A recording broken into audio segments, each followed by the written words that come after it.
Hello everyone and welcome back to our new video. So you need a full report of everything you have sold on Etsy. It's pretty doable. Your sold transaction report on Etsy shows item level sales data and basically every other information about you. So in today's small tutorial, we're gonna go through how to actually download a CSV of Etsy sold transactions in 2026. Fast and easy as usual. Let's get started.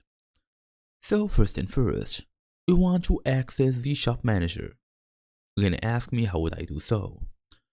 So all we're gonna do is basically open our device.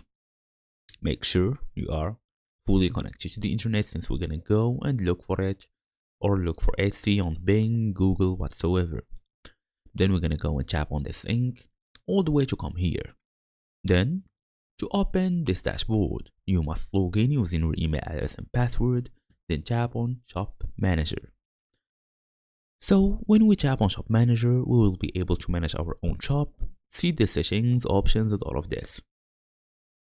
So go through these settings, look for options, then scroll all the way down till you see Download Data.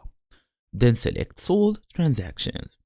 Choose your date range and download the CSV. So, for like a bonus tips, this report is different from orders. It breaks down individual items. It's great for tracking best-selling products. So you must use it to analyze pricing performance as well. And that's the whole idea. So that's it. Thank you all for watching, and I will see you all in the next video.